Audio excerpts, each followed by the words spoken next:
Est-ce que vous avez des questions de compréhension par rapport à ce témoignage ? Dominique Paturel, donc l'INRA Montpellier.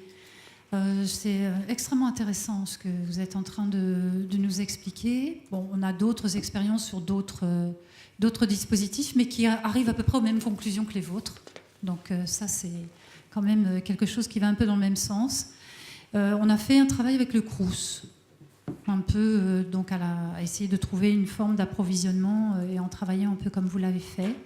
Et on se rend bien compte, comme vous le dites vous-même, qu'on a vraiment un problème majeur, je dirais pratiquement anthropologique, c'est peut-être un mot un peu fort, entre la culture des producteurs et donc de l'agriculture et comment on fait pour faire pousser des tomates, et une culture des pouvoirs publics qui est quand même dans un paradoxe assez étonnant, puisqu'à la fois il y a des élus en local qui cherchent à mettre en place des plateformes comme ça, et en même temps des pans entiers qui dépendent de ministères, comme celui d'éducation nationale en particulier, qui est complètement contre-productif sur ces questions-là. Donc on voit bien qu'on ne peut pas travailler ces questions-là simplement au niveau local. À travers les expérimentations, on fait sortir un certain nombre de constats de cet ordre-là, et on se rend bien compte que les problèmes ne sont pas que des problèmes de logistique, ce n'est pas des problèmes agronomiques, ce n'est pas simplement des problèmes de distribution, mais on est bien sur des problèmes politiques. Et donc ça veut dire aussi que d'une façon ou d'une autre, il faut arriver à trouver les relais et la façon de faire rentrer dans le débat ces autres dimensions pour pouvoir faire avancer les choses. Je ne sais pas ce que vous en pensez. Alors oui, mais on ambitionne bien quand même sur le territoire de faire bouger les choses. Je pense qu'il y a quand même un énorme cloisonnement entre notamment les établissements scolaires et les acteurs locaux. Et on voit bien que, bon, je ne vous ai pas tout dit, mais on travaille énormément sur la rencontre entre les producteurs et les établissements scolaires, que ce soit le principal, le proviseur, le gestionnaire, la cuisine, enfin le personnel de cuisine. Et ça fonctionne. C'est-à-dire que quand on arrive à les réunir, la dernière fois c'était sur une exploitation agricole, et qu'on est tous ensemble autour d'une serre, on arrive à se parler et se comprendre. Et les questions de saisonnalité se comprennent beaucoup plus facilement quand on est dans une serre, et on voit beaucoup mieux les contraintes de l'exploitant.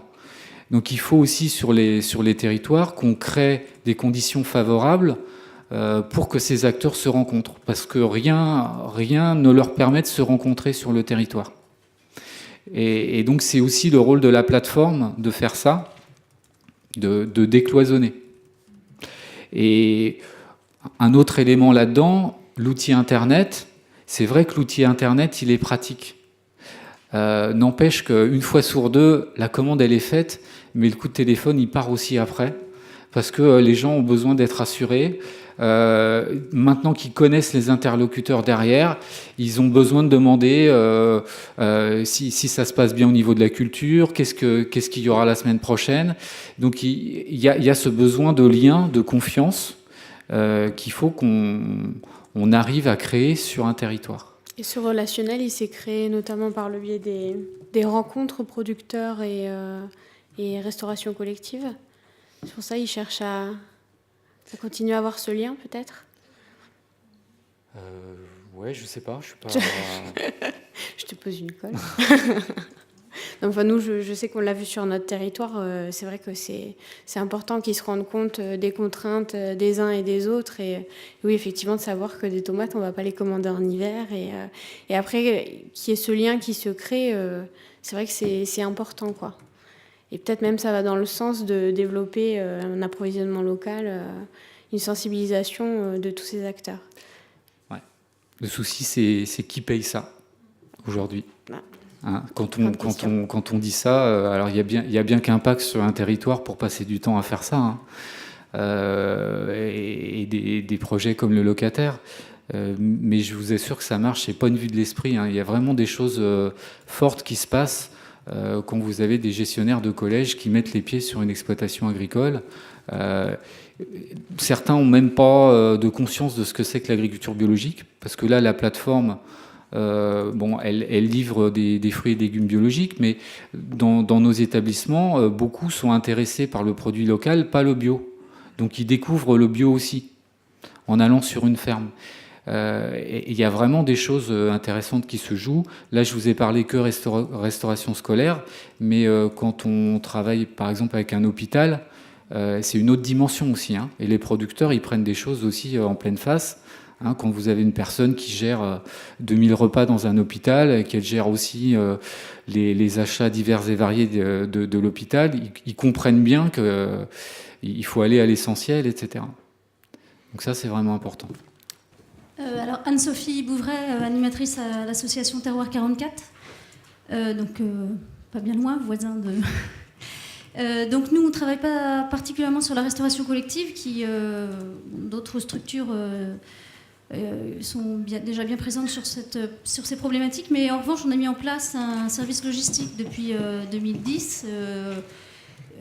Et donc, je voulais avoir quelques précisions. Est-ce que dans votre expérience, là, vous avez évoqué le fait que ce n'était pas rentable pour l'instant, est-ce que vous pourriez chiffrer ce que représente le coût logistique, en fait, par rapport au chiffre d'affaires distribué? Est-ce que, je ne sais pas si c'est comme ça, enfin, je ne sais pas comment c'est facturé aux producteurs, quel est le prélèvement réalisé pour le service de distribution rendu? Ça, c'est la première question. Et toujours en termes de logistique, vos structures scolaires sont donc éparpillées. Est-ce que vous n'avez pas cherché est-ce que vous le faites, à relier les tournées logistiques pour l'approvisionnement des structures scolaires à d'autres approvisionnements, des Biocop ou de magasins qui est du ressort de BioLoire Océan, si j'ai bien compris. Essayer de densifier, en fait, puisque l'enjeu, c'est d'optimiser les tournées. Aujourd'hui, le prix payé par les restaurants scolaires est un prix production, départ ferme, donc sans logistique. Le coût logistique, il est financé par un financement public, donc leader, région. Voilà. Et pendant combien de temps ?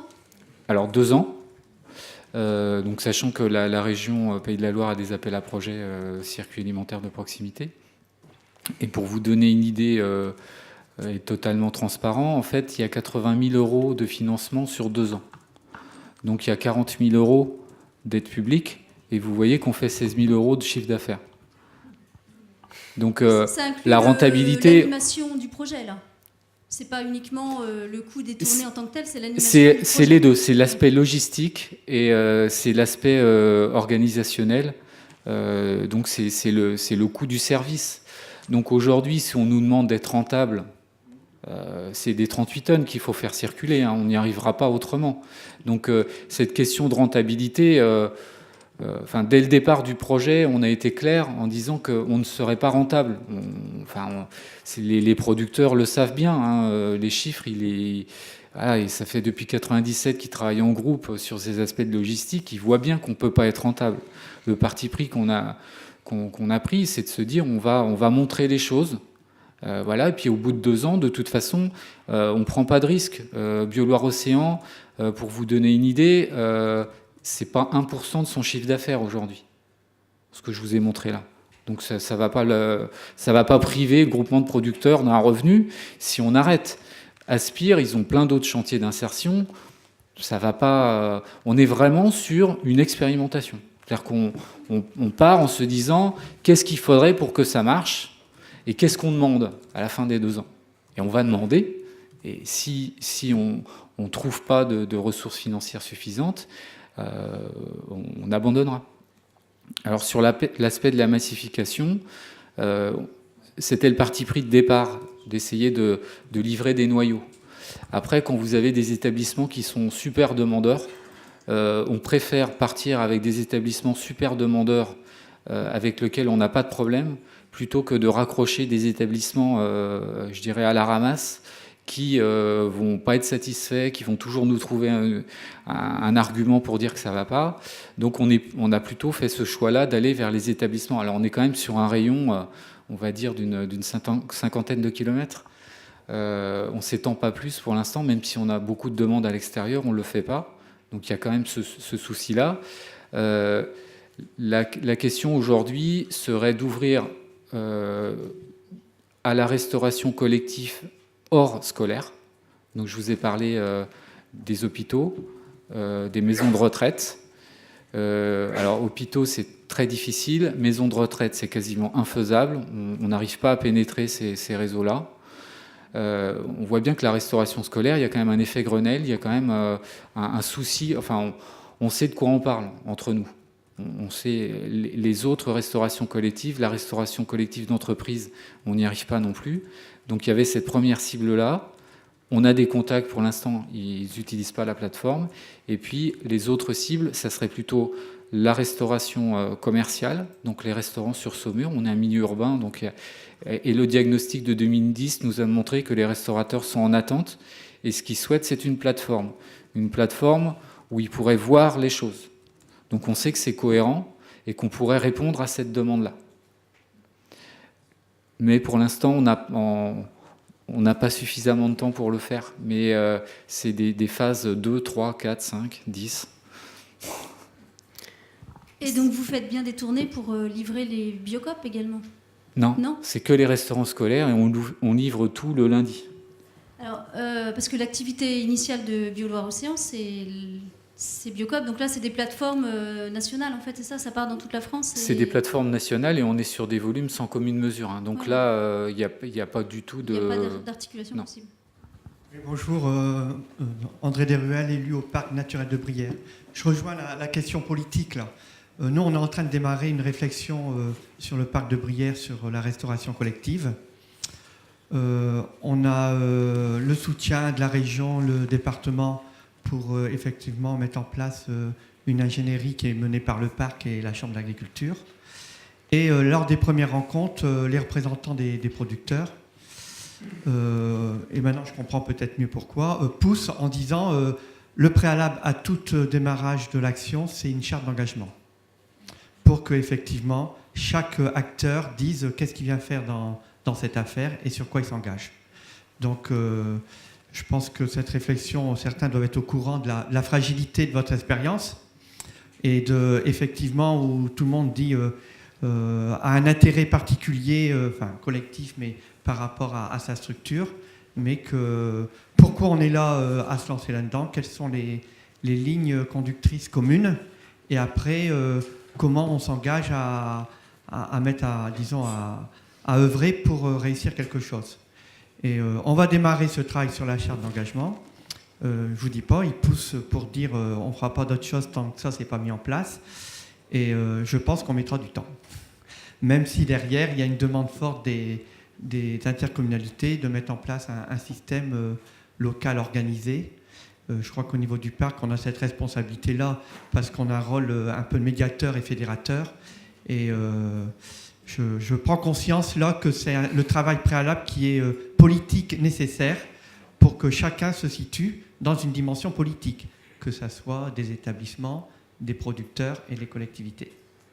Tout à fait. Et peut-être se baser aussi sur les expériences des autres territoires et utiliser le guide du séminaire locataire qui sera mis en place. Sur l'engagement, c'est vrai qu'il y a un paradoxe parce que on comprend la demande des producteurs que les collectivités s'engagent.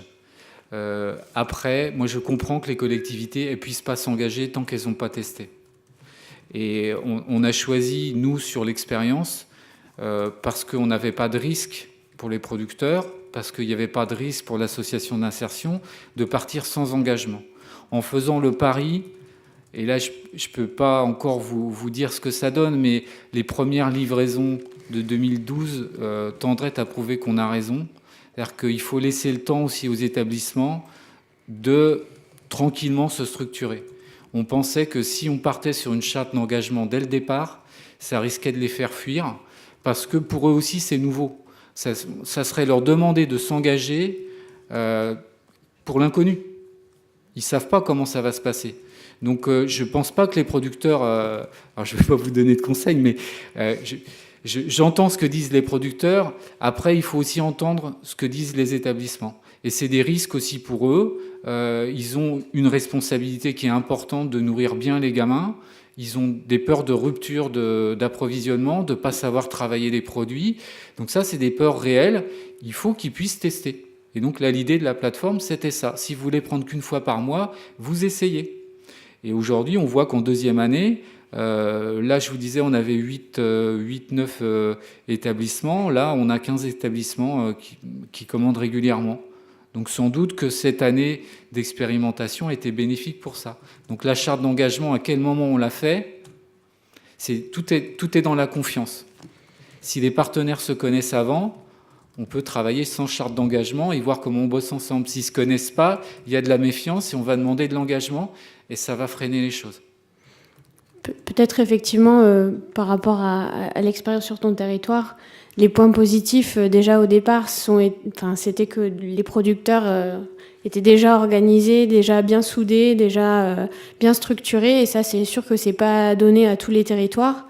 Et après, peut-être qu'effectivement, que les parcs soient à l'initiative de rencontres de producteurs et de structures pour vos restaurations scolaires. En amont du projet, ça peut être aussi dans l'ordre, je ne sais pas si c'est dans l'ordre, s'il y a vraiment un ordre, mais quelque chose d'important avant d'entamer un projet ou une action sur le territoire. Est-ce que vous avez d'autres questions par rapport à... Oui, je vous écoute. En fait, c'est pas vraiment une question, mais c'est vrai que cette présentation, moi, en tant que technicien, ça m'angoisse un peu quand même, parce qu'effectivement, le modèle économique est très fragile. Et alors, c'est vrai qu'avec une dimension de test bien annoncée à l'avance, c'est vrai que ça peut avoir une vraie valeur. Par contre, c'est vrai que ça pose beaucoup de questions. Alors, juste par rapport à ça, je voulais juste... je vais essayer de faire très court, mais ça va être dur. Une expérience que même... Il faudra. Que c'est pas sur le parc du Verdon, c'est juste à côté, c'est un pays où ils ont une idée très originale, mais ça pourrait être entre guillemets, je sais pas, une porte de sortie ou une solution pour une évolution de ce projet-là, de plateforme. C'est quelque chose qu'on aurait pu faire aussi nous, puisqu'on n'est pas du tout équipés. En fait, eux, ce qu'ils ont, grâce aussi à de l'argent leader, mais ça se limite à un recrutement, à une personne qu'ils sont allés chercher dans le domaine de la logistique, on va dire entre guillemets un repenti, et qui travaille entre guillemets seul avec les producteurs, les cuisiniers, les économes de collège et de lycée, et qui ont pris le parti, donc le pays, de ne pas assurer de services de transport, de colissage, etc., qui de suite fait grossir la machine. Alors c'est vrai que quand on travaille avec une entreprise d'insertion, c'est entre guillemets plus facile. Mais donc ils ont mis ça de côté, ils ont travaillé sur un principe gagnant-gagnant, c'est-à-dire qu'on raisonne à coût constant et pour la collectivité acheteuse et pour le producteur, c'est-à-dire que le producteur retrouve des marges sur ses produits. Et cette personne est allée dans les exploitations redémonter toute la chaîne de production jusqu'à la livraison dans l'établissement. Donc c'est un vrai savoir-faire. Alors il a travaillé sur ligne de produit par ligne de produit, donc fruits, légumes, yaourts, là ils attaquent la viande, ils travaillent sur l'huile de tournesol également. Donc, et chaque fois, ils ont touché à quelque chose de différent. Un coup, ça va être l'emballage, limiter la manutention par exemple, avoir des caisses, non plus des cartons mais des caisses, travailler sur la qualité nutritionnelle des menus, remplacer un yaourt fermier plutôt remplacer un mauvais bout de fromage des Pays-Bas et un fruit par un bon yaourt fermier. Enfin voilà, ils sont allés chercher des solutions comme ça un peu au cas par cas. Et c'est là où on retrouve une dimension qui est présente chez vous. C'est après donner des habitudes de commande.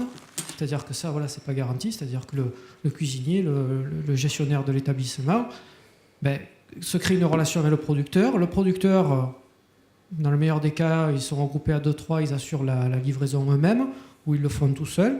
On n'est pas sur des volumes très importants non plus pour le moment. Mais il y a un vrai modèle qui est en train d'émerger, et des habitudes également qui sont prises entre les producteurs et les responsables de cuisine, de collège et de lycée. Voilà, donc et pour l'instant, l'expérience fonctionne. Je crois qu'on est sur des chiffres d'affaires qui sont aux alentours des 35 à 40 000 euros au bout de 2 ans. Par contre, on a une gamme beaucoup plus élargie.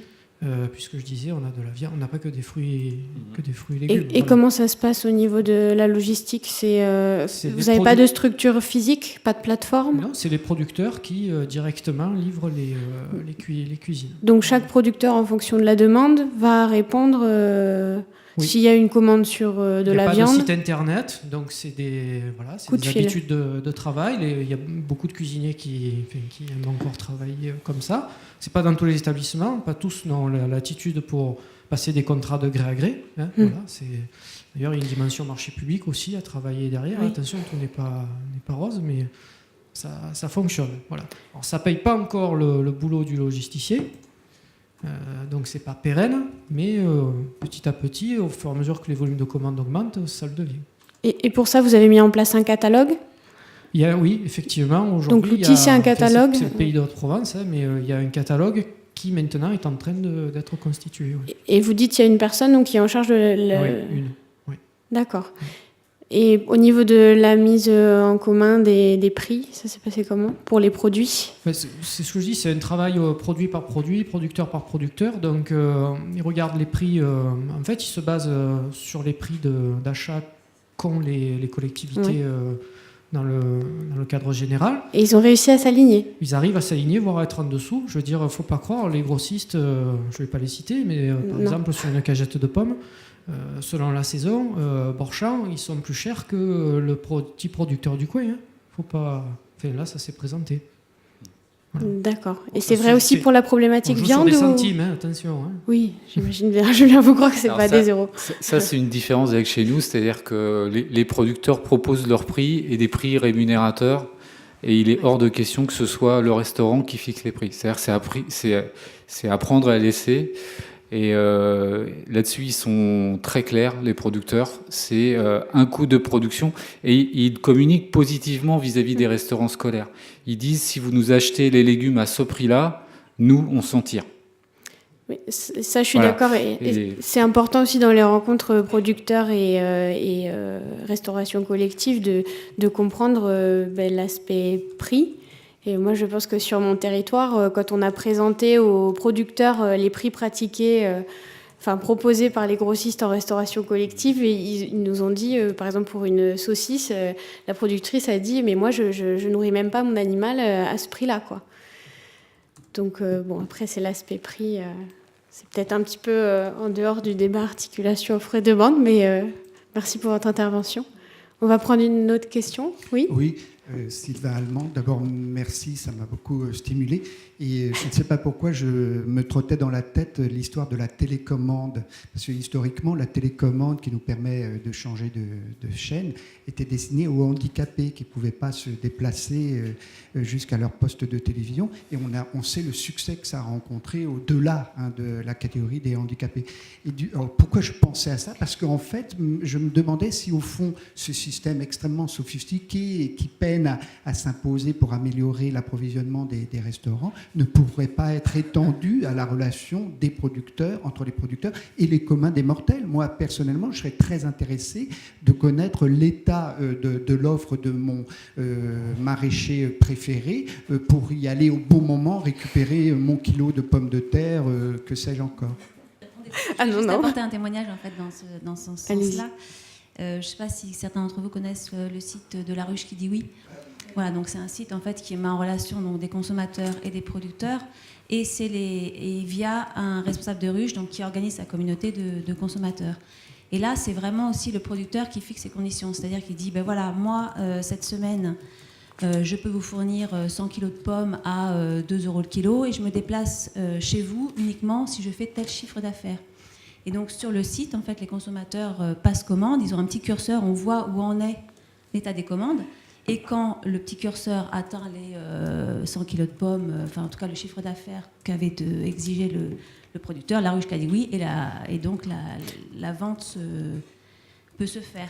Et vous-même, vous faites partie de cette structure? Oui, en fait, moi j'en ai monté une à Paris, dans le 10e arrondissement, qui est une grosse ruche, on travaille avec le parc de Chevreuse notamment, mais il y a 2200 membres.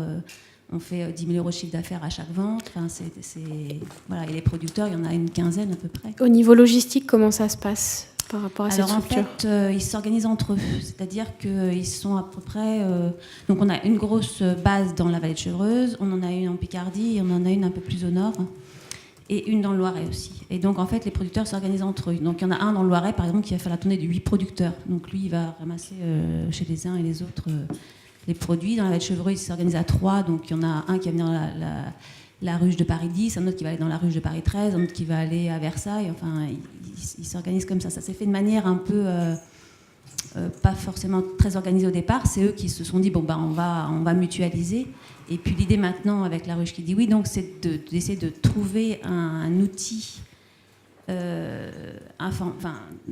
a un gros poste recherche et développement en fait sur la partie logistique pour essayer justement de mutualiser et de rendre cette logistique la plus opérante possible. Et voilà. Et après, donc, les producteurs, donc, ils sont organisés entre eux en amont, ils vont livrer la ruche. Les producteurs en individuel? C'est individuel, en fait. Les En fait, producteurs ne se connaissent pas. Alors, si, enfin, ils se connaissent au bout d'un moment. Ils sont pas Après- déjà... Non, mais ils ne font pas partie de la même... ils ne si, sont parce pas que- organisés. L'offre qu'ils font, ils la font Non, individuellement. chacun fait son offre individuelle. Par D'accord. contre, quand cette ruche-là, je vais parler de celle que je connais bien, quand on l'a montée, donc moi je suis allée voir le parc de Chevreuse. Donc on a fait des réunions d'information avec les agriculteurs du parc, etc.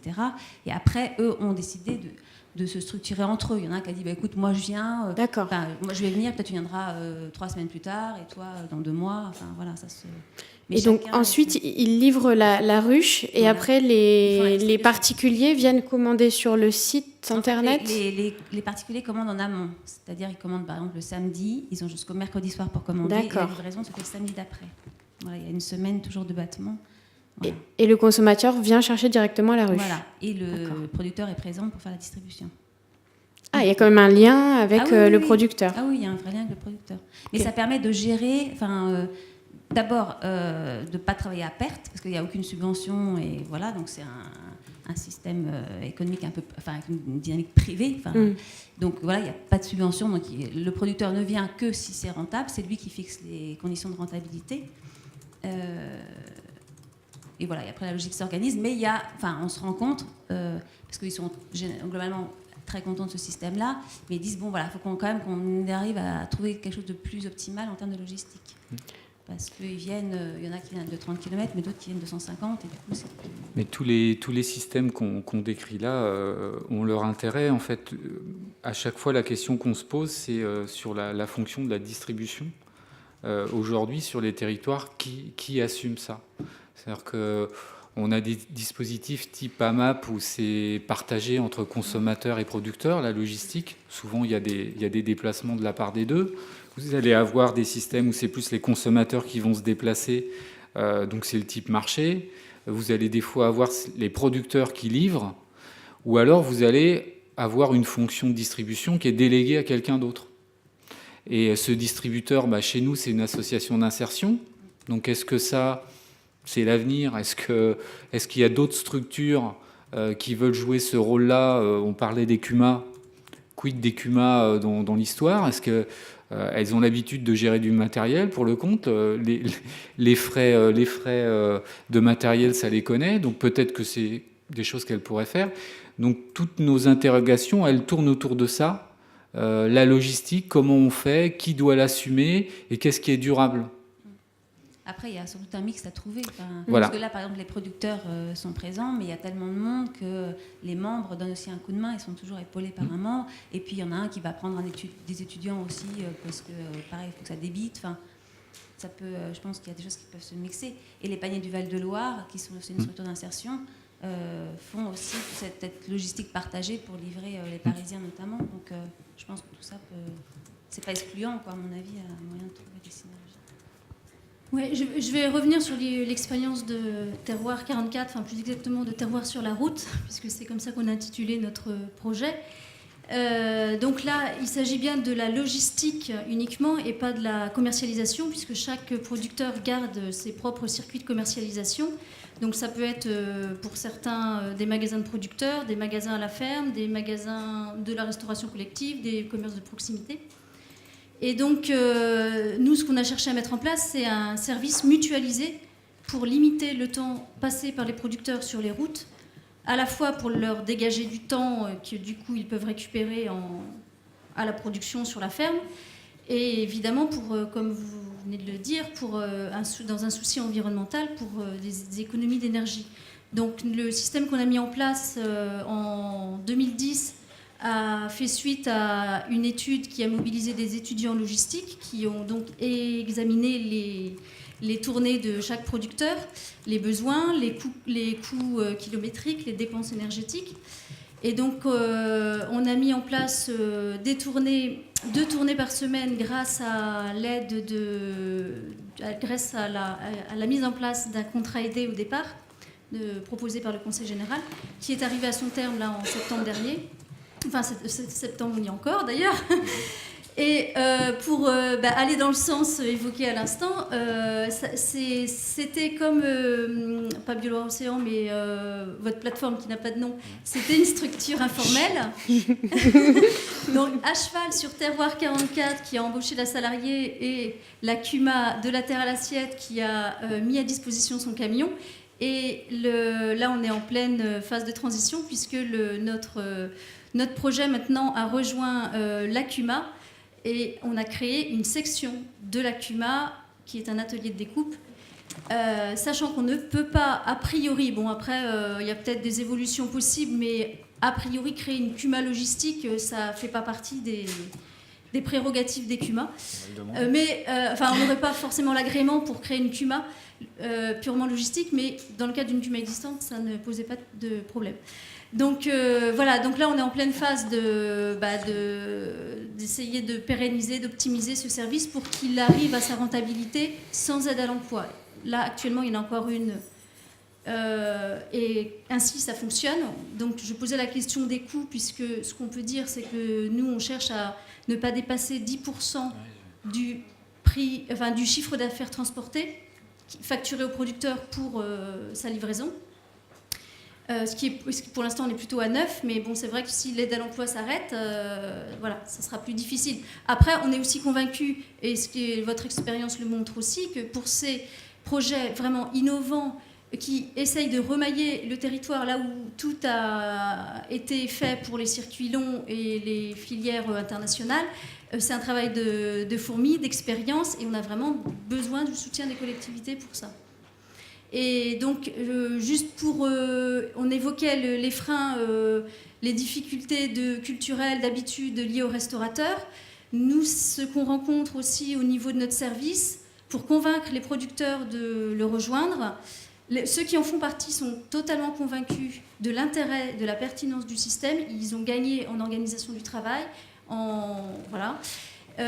Par contre, c'est vrai que cet aspect coût, il est difficile à admettre. Le fait d'avoir une facture pour la logistique, c'est difficile à admettre pour le producteur, parce que c'est quelque chose qui pour l'instant n'est pas comptabilisé. Et pourtant, il en a un coût. Quand il se déplace pour faire ses distributions au marché, entre l'essence et le temps qu'il y passe, il y en a un. Donc là, c'est aussi, faudrait arriver à calculer ces coûts de distribution réels pour mettre en évidence l'intérêt de ce système aussi. Voilà. Merci. Est-ce que quelqu'un d'autre voudrait apporter un témoignage ?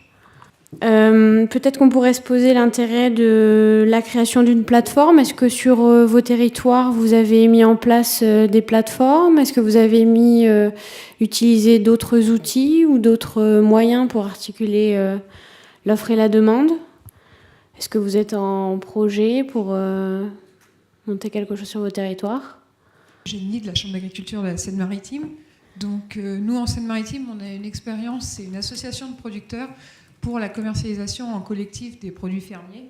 Donc on travaille sur plusieurs types de marchés, panier hebdomadaire, panier cadeau, réception, donc plutôt prestation traiteur, et restauration collective. Donc quand on dit tout à l'heure que, voilà, nous on n'a pas de plateforme physique, mais une plateforme virtuelle. Et donc l'association fait toutes les opérations, à la fois commerciales, facturation, suivi des commandes, etc., mais ne touche pas aux produits. Et quand on dit tout à l'heure que les producteurs ont du mal à intégrer le fait qu'il faille que la logistique prenne du temps, ils ont aussi parfois du mal à intégrer le fait que toutes les démarches commerciales et de gestion sont facturées. Donc nous, le choix qu'on a fait au sein de l'association, donc en concertation avec les producteurs, c'est d'appliquer un pourcentage sur le chiffre d'affaires pour que, bon, pour l'instant l'association est récente, elle a 2 ans et c'est pas encore tout à fait rentable, mais les chiffres d'affaires augmentent et ça devient de plus en plus rentable. Mais donc il y a, en fonction des opérations effectuées par l'association, un pourcentage donc qui varie en fonction des volumes, etc. Voilà. C'est l'association Local et Facile. Et cette plateforme a été créée parce qu'il y a eu une demande en panier de la part de l'entreprise. En fait, il y avait des petites expériences, par exemple les salariés de la Chambre d'agriculture et de la Cité de l'agriculture qui commandaient des paniers à des producteurs, mais quand ils achetaient une boîte d'œufs, ils faisaient un chèque de 2,50 €, etc. Et du coup, il y a eu cette demande de globaliser, mais aussi, je ne sais pas si dans vos structures vous avez ces demandes-là, des demandes d'organismes, etc., qui voudraient des produits fermiers servis en restauration. Donc là, on a eu une grosse demande sur les prestations traiteurs. Et donc là, on fait appel, s'il faut, à des maîtres d'hôtel donc qui sont professionnels, à des loueurs de matériel. Et ensuite, c'est les producteurs qui livrent tous les produits en produits finis. Et après, il y a la demande de la restauration collective des villes comme Rouen qui voulaient s'approvisionner en produits fermiers, mais qui ne savaient pas à qui s'adresser. Et donc l'objectif, c'est d'avoir un interlocuteur unique, à la fois pour les producteurs, parce qu'eux, finalement, ils commercialisent juste à Local et Facile, et les commanditaires commandent juste à Local et Facile, qui fait l'intermédiaire, qui fait un petit mix et qui fait que l'offre et la demande s'articulent. D'accord. Et est-ce qu'il y a eu une rencontre entre les divers opérateurs amont, aval ou... Alors, en fonction, c'est virtuel. C'est difficile parce qu'il y a plusieurs projets, mais par exemple, sur les paniers hebdomadaires, c'est toujours le producteur qui livre directement au consommateur. Local et Facile prend les commandes, renvoie les commandes aux producteurs, mais sur place, c'est le producteur. C'est les producteurs qui rencontrent les clients lors des réceptions au moment de la livraison. Sur la restauration collective, c'est les producteurs qui vont livrer les cuisines centrales ou établissements scolaires qui travaillent les produits. Et donc, oui, il y a toujours ce lien-là, ce lien physique. D'accord. Est-ce que quelqu'un voudrait intervenir ? Une dernière... Qui fait les paniers ? Alors en fait là on a les paniers hebdomadaires, on est sur des petits volumes. C'est vraiment pas c'est un peu de là qu'est né le produit.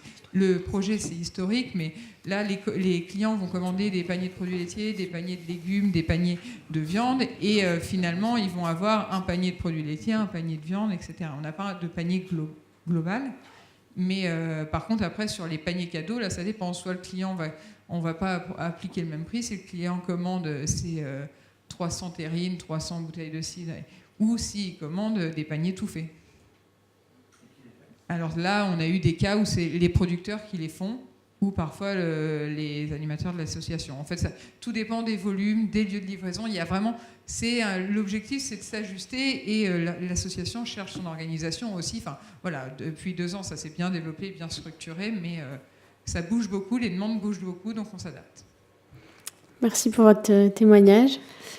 Écoutez, je vous propose de clore cet atelier. Il est 16h44, 1 minute pour trouver un nom à la plateforme de Wilfried. Si vous avez des suggestions, n'hésitez pas à lui en faire part. Il n'y en aura pas, mais on parlait tout à l'heure d'angoisse de l'animateur. Je peux vous dire que travailler dans ces conditions-là sur le projet, pour un animateur de collectivité, c'est très angoissant. Parce qu'en fait, on travaille sans cadre, sans projet.